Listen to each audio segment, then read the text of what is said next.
Shalom. First thing and foremost, I want to give all praises and glory and honor that is due to Yahweh, Ba'ashem, Yahweh Shai, Ba'ashem Rakakodash. I want to give double honors to the apostles and elders of Great Millstone. Blessings and salutations to the hopeful elect.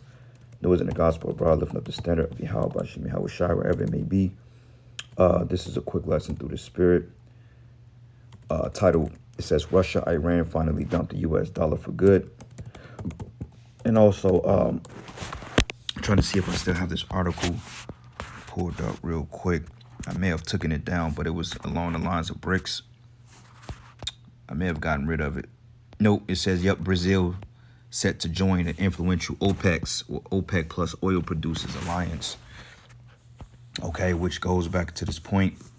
It says Russia, Iran finally dumped the dollar for good because all these nations are forming pacts with one another to do away with the U.S. dollar to form a more of a independent currency that they can use without being taxed or without being under the U.S. hegemony. U.S. hegemonies enslaved under the U.S. dollar, because this dollar is a debt note, okay? And these other nations are tired of playing ball with America because, for one thing, there's no benefit into them using the currency, okay? It's like basically extortion. You threaten them at gunpoint and to take them over militarily and to deplete their societies of resources. But now the fact that these other nations have militaries that's on par with your military, they like, well, you know what? We can shit on you now. We can turn you down because of the simple fact you can. Your army is getting weak. Okay, you have a bunch of boy lovers in your military, a bunch of women that want to be men.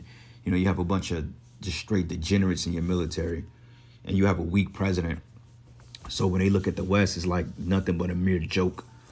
And this is the result of it. So it says Russia, Iran finally dumped the U.S. dollar for good. And this is actually prophecy, going back to Ezekiel, the 38th chapter, because it tells you about how the Medes, the Most High, have stirred up the spirit of the Medes against them. And we know, according to the scriptures, the Russians take on the Medes and Iran takes on the Persians. Okay. But it says here, in a bold move, it says, in a bold move that shakes the foundations of the international trade, Russia and Iran have officially turned their backs on the U.S. dollar. So, hey, that's good. Okay, so at this point, things are going to start to go up. Okay, by the beginning of the year, you may start to see price increases. Inflation may be at an all-time high. And, hey, gas is getting ready to go up once these little reserves run out. Gas can literally be $15 a gallon easily, because for the simple fact of this war going on in the Middle East, or I won't say the Middle East, but the East, because there's no such thing as Middle East, okay? You have North, East, South, and West, and the war of Hamas or the Palestinian conflict, that's smack dab in the East. But it says Russia and Iran have officially turned their backs on the U.S. dollar. It says the decision, a strategic pivot towards utilizing local currencies in their bilateral trade, marks a significant shift in the global economic landscape. It says the move not only challenges the dollar's dominance, but also signals a deeper integration within the BRICS alliance as Iran prepares to join the ranks in 2024. Okay, and we have literally, 29, 30, we have literally 3 days left before the so-called new year, which is not really a new year, okay, because you can't call something new when technically everything is dead in the midst of it. Okay, this is not a new year. But according to Esau's calendar, this is what he considers the new year, which makes sense because he represents death anyway. But it says this development, reported by Reuters, is more than just a change in the currency preference. It says it is a statement. But Russia and Iran, both under the scrutinizing eyes of the U.S. sanctions, are crafting their own path into the global economy, breaking away from the traditional monetary systems. Because, hey, I think last year during the time of the Ukrainian conflict, America was slapping tariffs and what do you call them things? Sanctions on Russia. You know, because I believe over there in that particular part of the world, I believe they harbor for like 25% of wheat in trade. You know, so they slapped tariffs on them because for the simple fact, you know, they wasn't playing ball with them anymore. But hey, when they turn around and slap tariffs on America and sanctions on America, then that's when gas went up. I mean, I literally watched as gas went up. Like, the day that the Ukrainian conflict kicked off for the week, gas was like literally $1.99. And I mean, within a matter of hours, I saw that shit go up to like damn near $1.50 more to like $3.30 of some sort, you know. But it says this decision is not just about currencies, but it's about geopolitics, chess, which you go into geopolitical moves, you go into particular economies, you go into war, you know, particular talks of wars and proxy wars, you know, governments coming together to figure out how they can come up with better partnering programs in order to keep their economies relevant. And it says, which each move resonating through the corridors of global finance. It says the decision to ditch the dollar is a calculated step by Russia and Iran, reflecting their commitment to economic independence and resilience, okay? And when they mean by economic independence, meaning that they don't have somebody that's literally at their doorstep with a gun or with a military threatening them to use the currency to keep the Western goods pretty much at a cheap rate. You know, they like, you know what you did to Gaddafi, you know, you're not gonna do to us. All right, because what Gaddafi was trying to do, he was setting up a gold standard of his own country to pretty much take care of his people. In America, they ain't like that. They showed up in that nigga's country, Libya, with the fucking military, and they took his ass out, executed him, you know. And this is what they do because this man is he's very covetous. So when these nations are dealing with their own currencies and they're independent of the U.S. dollar, then you better believe without a reasonable doubt you're going to have things that's going to go up in the West, because see, what happens is these other nations, they're buying America's debt, okay? Because with this dollar, you could continue to print as much as you want. And then, you know, you wrap up a bill and then you don't pay it. Then, you know, they'll dump the debt on other nations and they would take up their debt. Like when China been buying like 95% of the debt, this is why China owns America, man. Everything is imported through China. Everything you get from Amazon, everything you buy, say made in Taiwan or fucking Vietnam or China somewhere. Like all the shoes you make, like Jordans and shit, them shoes are going up $230 a pair, man. But the materials are a lot cheaper than what they was. So you're paying cheap labor for cheaper quality materials, but yet inflation is at an all-time high. And these nations, they don't want to deal with that. So they like, you know what, we going to dish the dollar because it's nothing but a debt note. But it says, embracing local currencies. These nations are fortifying their financial systems against external pressures, particularly from the U.S. It says the move is a clear message, but they are not just passive players in the global economy, but active architects in their destiny, okay? And this is going to lead to war, okay? Like we always say that America is going to get drawn into this world's war through monetary means, man, because at this point, nobody is dealing with the fiat currency. Okay, OPEC is not dealing with them. BRICS, then you got the Saudi Arabians that cut them off. So pretty much they gonna have to go to war behind this dollar, man. And this is the reason why they kicked off that war in the East. The whole Palestinian conflict was all just a particular ploy so they can remain dominant in resources. Because what we found out about that particular region is that there's a lot of mineral resources in that area. Gold, you know, in the not the Bering Strait, but in that particular strait. I heard that they want to build like a particular canal through there so they can have like first dibs on trade, man. You know, and not add insult to injury, the whole Red Sea attack, you know, with those particular ships being held up, a lot of countries are calling back their fleets to halt shipping products, man. So therefore, that's like what I think it's like 10 to 12% of global trade right there.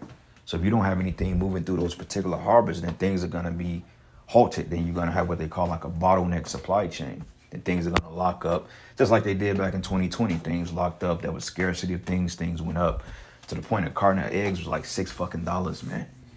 It was crazy. But it says, but it's not just about standing up to the big guys. But this shift also represents a deepening of ties within the BRICS bloc. Iran's impending membership in the alliance is a game changer, adding another layer to the economics dynamics of the group. It says it's not just about saying goodbye to the dollar, but it's about saying hello to new opportunities and partnerships within the emerging economic powerhouses. So these nations are getting ready to form a pact, okay, and they're going to go against the West, man. And then the Western allies, like the EU, you know, and the rest of the NATO, they're going to cut off Babylon the Great because they're making reckless moves. You know, like when they tried to when they tried to declare a ceasefire out there, I believe America pretty much vetoed everybody and like, look, we ain't going to do it. because they got to have Israel's best interest. Okay, and what you understand, them other European unions, they don't really want to deal with the small hats like that. Okay, but it's just America that's lock, stock, and barrel. That's pretty much they're under their foot, so they have to back them in any of their political dealings or militarily, which is going to be an end of this society. But it says here, as Iran gears up to join BRICS, the landscape of international alliances is undergoing a seismic shift. It says the expansion, which also includes nations like Saudi Arabia and the United Arab Emirates, Egypt, Ethiopia. This is Ezekiel 30. These are all the nations in Ezekiel 38. It says it's not just about members, but it's a signal of the growing clout of BRICS in the global arena, challenging established economic orders and offering an alternative narrative. But the adoption of the local currencies by Iran and Russia within BRICS is not just a footnote in economic journals, but it's a headline in a story of a changing world where traditional powers are being questioned and new alliances are forming. It says this is not just about economics, it's about a shift in a tectonic place of global politics, meaning like an earthquake. It says, in essence, the decision by Russia and Iran to abandon the US dollar in their trade dealings is more than a financial maneuver. It's a bold statement in a world where economic strategies are intertwined with geopolitical ambitions. As these nations chart their course, the ripple effects of the decision will be felt, and it said be felt far and wide, challenging the status quo and opening new chapters in the story's global economics. So basically, they're going to go to war, man. Okay? America got to go to war behind this dollar. Because at the end of the day, what they going to do? Same thing, World War II. These particular nations playing ball to set up the U.S. currency as the currency of the world. Hey, they're going to have to do it again. But in this case, it's going to end with the destruction of Babylon the Great. Okay, so let's get a couple of precepts here. This is the book of Ezekiel 7, and I'm going to start at verses. Let's start at verses 17. It says, all hands should be feeble, and all knees should be weak as water. And they shall also gird themselves with sackcloth, and horror should cover them. And shame should be upon all faces, and baldness upon all heads. So when an economic collapse hits America, when the banks go under, when unemployment is at an all-time high, people are not getting their particular pensions anymore, they're not getting their retirements or pensions, and they're not able to draw from their Social Security, people are going to really lose their minds, man. Okay, because they was talking about that a lot of Americans are tapping into their savings and taking out early 401ks just to pay rent. If you've been working on a job 10 years, and let's just say you become vested after 5 years, you may only have a couple of grand in there saved up. And then on top of that, they tax you up to 20, maybe 30% for you to take out your money out of your retirement fund. They taxing your money. You know what I'm saying? So it's a lose-lose situation for you Americans. And what I found out, you got motherfucking out there in France, you got farmers out there throwing shit in the manure on government buildings, because of the particular tax raises in Germany. They're raising taxes, and, they're like a gas tax or something like that. People are protesting that. But yeah, you stupid ass Americans, man, here they're taking money from you. They're taking your pensions. You're up into your neck in debt. You're paying taxes out the ass. IRS is getting ready to send troops to your door to collect on tax delinquency notices. And the only thing y'all niggas can do is watch football and eat hot dogs every Saturday and go to the damn club. Like, what is going to take? You got people that riot for less shit than this. You was swapping down that you people would literally be bamming at doors and pulling motherfuckers out the office and cracking the skulls. But yet, you seen them like, well, as long as we got a little bit, we ain't got to, we cool. But the little you have, they're going to take more. Like, what the hell is wrong with you people, man? You people that damn docile and drunk off fucking fluoride, man. Like, what is it going to take you people to realize that you've been played? But here in France, they're literally going to the streets rioting over small shit. But yet to the point your rents are increasing.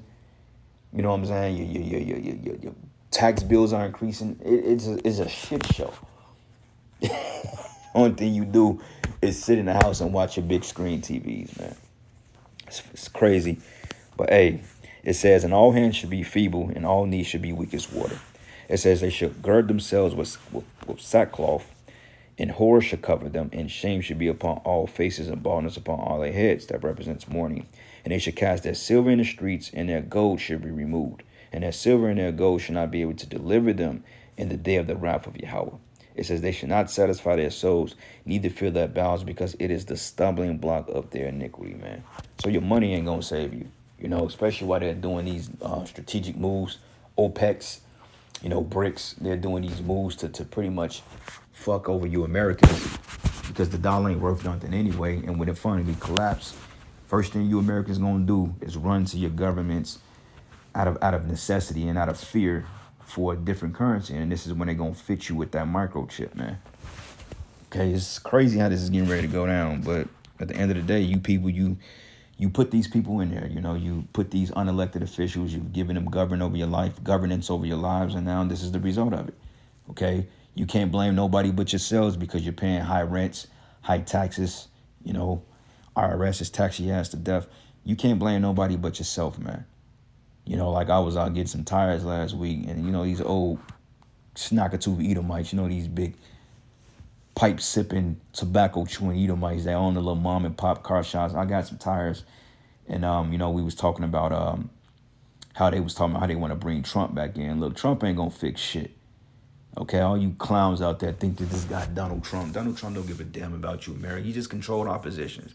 But we was talking, and I was saying, yeah, it looks like the Civil War is next, and they was like, well, it looks like it, but hopefully we have to stop that. We have to come together and make sure that doesn't happen. Now you want to come together with Jake, right? You want to come together because basically you living like us now. You living paycheck to paycheck. Okay, you paying child support, you being taxed improperly. You going up in higher tax brackets based on your demographic and your racial ethnicity. Now you're being entered to a higher tax bracket, man. You paying higher insurance prices. Now all of a sudden we got to come together. But when the ball was in your court, you didn't give a damn about us. Talking about, we got to stop that. Look, America ain't coming back, man. And that's what you Edomites got to get through your fucking skulls, man. This place is not going to come back. It is set for the Most High to bring judgment to this place. And when you realize that this place has been nothing but evil and a detriment to the Lord and his people, then you're going to realize that, okay, there's no reviving this place. And it don't need to be revived. It's not meant to be revived, and it's overly evil. Okay, this place doesn't deserve to be revived. It needs to be destroyed. Okay, and that's what we're asking. We're asking Yahweh Hashem Yahweh Shai to deliver us from our enemies, man. And wipe this goddamn place clean. You people want to save it. We don't give a shit about it falling. I want this place to fall. It ain't falling fast enough, in my humble opinion, but hey, it's falling. But anyway, this is the book of it says Babylon will fall to the Medes. It says, behold, I will stir up the Medes against them, which should not regard silver, and as for gold, they should not delight in it. They like, look, man, we don't give a shit about money. Okay, we don't care about your currency. And we're seeing them drop the dollar as we speak. They said they're officially done with it. So, hey, these prophecies are coming to pass. It says their bows also shall dash the young men to pieces, and they shall have no pity on the fruit of the womb, and their eyes shall not spare children. Okay, and that's talking about the bows, are talking about the missiles. It says in Babylon, the glory of kingdoms and the beauty of the Chaldees' excellency should be as when Yahweh overthrew Sodom and Gomorrah.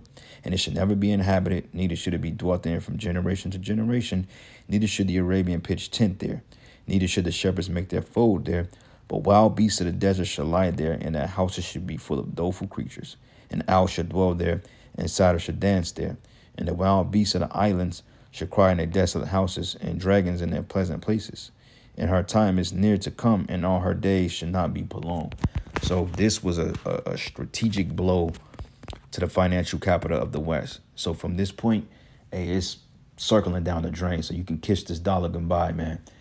I'm believing just in my spirit and just from what forecasters have said that next year is likely that we're gonna see an economic collapse. It's very likely, man.